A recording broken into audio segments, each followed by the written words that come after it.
আসসালামু আলাইকুম প্রিয় মুসলমান ভাই ও বোনেরা, আজকের ভিডিওতে আমরা আপনাদেরকে জানাবো 4000 বছর পর হযরত নূহ আলাইহিস সালামের ছেলে শামকে জীবিত করার ঘটনা।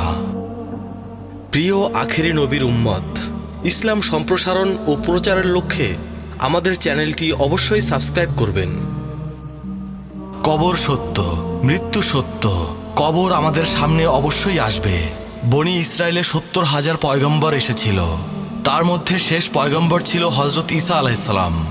হযরত ঈসা আলাইহিসসালাম যখন বনি ইসরায়েল সম্প্রদায়কে তার ধর্মের দাওয়াত দিচ্ছিলেন, তখন বনি ইসরায়েলের লোকেরা একদিন ওনাকে বলল, হে আল্লাহর পয়গম্বর ঈসা, আমরা তোমার হাতে হাত রেখে কালেমা পড়ে মুসলমান হতে পারি, কিন্তু আমাদের একটা শর্ত আছে। ঈসা আলাইহিসসালাম বললেন, কি তোমাদের শর্ত, বলো আমাকে। তখন বনি ইসরায়েলের লোকেরা বলল, তুমি তো অনেক মৃত মানুষকে জীবিত করেছ, কিন্তু এখন আমাদেরকে আরেকজন মানুষকে জীবিত করে দেখাও। হযরত নূহ আলাইহিস সালামের ছেলে অনেক আগে মারা গেছে। হে ঈসা, তুমি যদি নূহ আলাইহিস সালামের ছেলের কবরের কাছে গিয়ে ওনার ছেলে শামকে জীবিত করতে পারো, তাহলে আমরা তোমার হাতে হাত রেখে কলেমা পড়ে মুসলমান হয়ে যাব। আমরা কথা দিচ্ছি। প্রিয় ভাই ও বোনেরা, বলুন সুবহানাল্লাহ। এরপর ঈসা আলাইহিস সালাম যেটা করলো, তার সম্প্রদায়ের লোকদেরকে ডাকলো এবং বলল, হে আমার সম্প্রদায়ের লোকেরা, আমি অবশ্যই তোমাদের কথা রাখবো, চলো আমার সাথে, আমরা নূহ আলাইহিস সালামের ছেলের কবরের কাছে যাই। এরপর সম্প্রদায়ের লোকদেরকে নিয়ে ঈসা আলাইহিস সালাম নূহ আলাইহিস সালামের ছেলের কবরের কাছে চলে আসলেন। এসে দেখলেন ওনার ছেলের কবর অনেক লম্বা। প্রিয় ভাই ও বোনেরা, হযরত নূহ আলাইহিস সালামের ছেলে শাম এর উচ্চতা ছিল 170 হাত। তাহলে চিন্তা করুন তিনি কত লম্বা ছিলেন। তার উচ্চতায় যদি 170 হাত হয়, তাহলে তার কবর নিশ্চয়ই আরো লম্বা ছিল। ঈসা আলাইহিস সালাম কবরের দিকে তাকিয়ে রইলেন।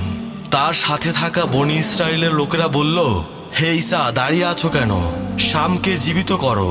তখন ঈসা আলাইহিস সালাম শামের কবরের ঠিক সামনে গিয়ে দাঁড়ালো এবং হে শাম বলে ডাক দিল, বলল, হে শাম, হে শাম ইবনে নূহ। এভাবে ডাক দেওয়ার পর এক মুহূর্ত দেরি হয়নি। প্রিয় ভাইরা, এক মুহূর্তও দেরি হয়নি, কবর নড়ে উঠল। উপস্থিত বনি ইসরায়েলের সবাই অবাক হয়ে গেল। এরপর ঈসা আলাইহিস সালাম বললেন, হে শাম ইবনে নূহ, ওঠো, কবর থেকে জেগে ওঠো। এরপর শাম ইবনে নূহ কবর থেকে জেগে উঠলেন। কবর থেকে তার বুক পর্যন্ত বের হয়ে গেল। সুবহানাল্লাহ। কবর থেকে ওঠার পর শাম ইবনে নূহের সাথে ঈসা আলাইহিস সালামের কথোপকথন শুরু হয়ে গেল। তাদের কথোপকথন দেখে উপস্থিত সবাই শুধু হতবাক হয়ে তাকিয়ে রইল। ঈসা আলাইহিস সালাম লক্ষ্য করলেন, শাম ইবনে নূহ কথা বলছেন ঠিকই, কিন্তু তার সমস্ত শরীর থরথর করে শুধু কাঁপছে। নূহ আলাইহিস সালামের ছেলের এই অবস্থা দেখে ঈসা আলাইহিস সালামের মনে আগ্রহ জাগে। তাই তিনি তাকে জিজ্ঞেস করেন, হে নূহ ইবনে শাম, তুমি এভাবে থরথর করে কাঁপছো কেন? তুমি কি ভয় পাচ্ছ? বলো আমাকে, তোমার কি হয়েছে? তখন শাম ইবনে নূহ বললেন, হে আল্লাহর পয়গম্বর, আমি ভয় পাচ্ছি, অনেক ভয় পাচ্ছি, ভয়ের কারণেই থরথর করে কাঁপছি। তখন ঈসা আলাইহিস সালাম বললেন, তুমি কি আমাকে ঘটনাটা খুলে বলতে পারো, আসলে কি কারণে তুমি ভয় পাচ্ছ? তখন সেই একই রকম থরথর অবস্থায় কাঁপতে কাঁপতে শাম ইবনে নূহ বললেন, আমি আজকের ভয় কাঁপছি না, আজকের ভয় কাঁপছি না হে ঈসা, আমি সেই দিনের কথা মনে করে কাঁপছি। সেই দিন আজ থেকে প্রায় 4 লক্ষ বছরও পূর্বে আমার কাছে একদিন আজরাইল আলাইহিস সালাম এসেছিল।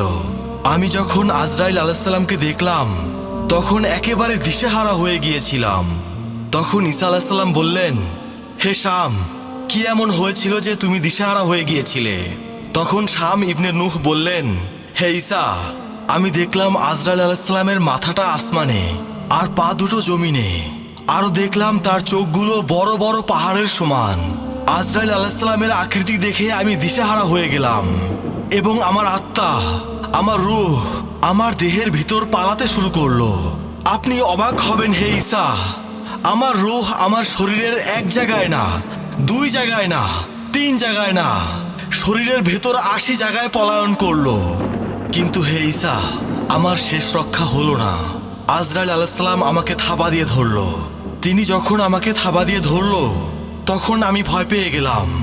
আর সেই যে ভয় পেয়ে থরথর করে কাঁপা শুরু করলাম, সেই কাঁপুনি আমার এখনো শেষ হয়নি। আমি আজ পর্যন্ত সেই ভয়ে কাঁপছি। আল্লাহু আকবার। তারপর শাম ইবনে নূহ বলল, যেহেতু আমার কাঁপুনি এখনো শেষ হয় নাই, তার মানে আমার অন্তর থেকে আজরাইল আলাইহিস সালামের ভয় এখনো দূর হয় নাই।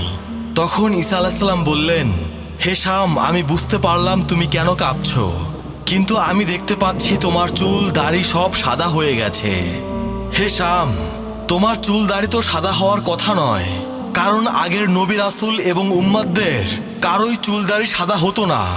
আর এটা তুমিও জানো তোমার বাবা নূহ আলাইহিস সালাম পৃথিবীতে 1400 বছর জীবিত ছিল। প্রিয় ভাই ও বোনেরা, যদিও নূহ আলাইহিস সালাম 1400 বছর জীবিত ছিলেন, কিন্তু তার একটি চুল দাড়িও সাদা ছিল না।